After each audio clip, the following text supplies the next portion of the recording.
Have you ever found yourself wide awake at 3 a.m., staring at the ceiling, when suddenly your mind starts racing? It's that quiet, dark hour when the rest of the world is asleep, and you're left alone with your deepest thoughts. It's funny, isn't it? During the day, we're so busy with work, errands, and endless to-do lists that we barely have a moment to just think. But at night, when all the noise fades away, the big questions start to surface. Who am I, really, when I strip away my job title, my roles, and what other people expect of me? Am I the same person I was 5 years ago? Will I even recognize myself 5 years from now? We spend so much time crafting our identities, building our careers, and chasing goals. But how often do we stop to check if we're still on the right path? Or if that path is even ours to begin with? I think about all the different versions of myself that have existed. The carefree kid who thought anything was possible. The awkward teenager trying to fit in. The ambitious young adult who thought they had it all figured out. Each version was real at the time, but they feel like characters in a story I once read. And it makes me wonder, is growth about becoming someone new, or is it about returning to the most authentic version of ourselves? Maybe it's a bit of both. We collect experiences, learn lessons, and carry scars, but deep down that core essence of who we are remains. And what about happiness? We chase it like it's a destination. I'll be happy when I get that promotion, or I'll be happy when I'm in a relationship, or I'll be happy when I can finally afford that house. But what if happiness isn't a destination at all? What if it's the journey? What if it's found in the small, fleeting moments we often overlook? The warmth of the first sip of coffee in the morning, a genuine laugh with a friend, the feeling of the sun on your skin on a beautiful day. We're so focused on the big picture that we miss the pixels that create it. Maybe the secret isn't to find happiness, but to create it, moment by moment, day by day. Then my mind drifts to regrets, the what-ifs, and the if-onlys, the chances we didn't take, the words we didn't say. It's so easy to get lost in the past, replaying scenarios in our heads, wishing we could go back and do things differently, but we can't. The past is set in stone. All we can do is learn from it and try to make better choices moving forward. Regret is a heavy burden to carry, but perhaps its true purpose is to be a teacher. It shows us what we value, what we truly want, and what we need to change. Maybe forgiving ourselves for our past mistakes is the first step toward a lighter future. And speaking of the future, it's a vast, unknown territory, isn't it? It's both exciting and terrifying. We make plans, set goals, and try to map out our lives.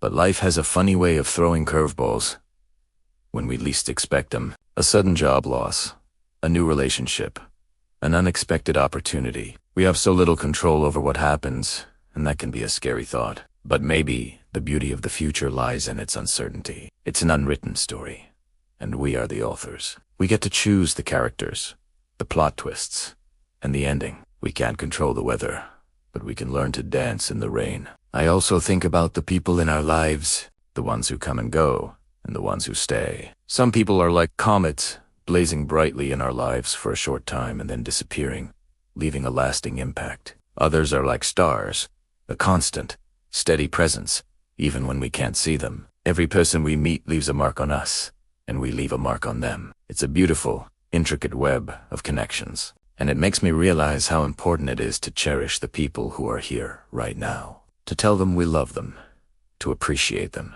to make time for them. Because in the end, it's not the things we accumulate that matter, but the relationships we build. And what about success? Society has a very narrow definition of it, usually tied to money, fame, or power. But is that really what it's all about? I've seen people who have all of that and are still deeply unhappy. Maybe true success is something more personal. It's about living a life that is aligned with your values. It's about finding work that you're passionate about, even if it doesn't make you a millionaire. It's about having deep, meaningful relationships. It's about waking up in the morning and feeling a sense of purpose. Success isn't a one-size-fits-all concept. We each have to define it for ourselves. Then there's the big one, the meaning of life. Why are we here? What is our purpose? That's a question that has puzzled philosophers for centuries, and I certainly don't have the answer. But late at night, I wonder if maybe there isn't one single grand purpose. Maybe the purpose of life is simply to live it, to experience it in all its messy, beautiful, complicated glory. To love, to learn, to grow, to create, to connect. Maybe our purpose isn't something we find, but something we create through our actions, our choices, and the love we give to the world. These late-night thoughts can feel overwhelming sometimes, like you're trying to solve the mysteries of the universe all by yourself, but they can also be incredibly clarifying. They force us to zoom out, to look at our lives from a different perspective, and to ask ourselves if we're living a life that is true to who we are. They remind us that we are all on this journey together, each of us trying to figure things out, each of us with our own hopes, fears, and dreams. So the next time you find yourself awake in the middle of the night, your mind buzzing with these deep thoughts, don't fight it. Lean into it. Let your mind wander. Ask the big questions. You might not find all the answers, and that's okay. The goal isn't to solve everything.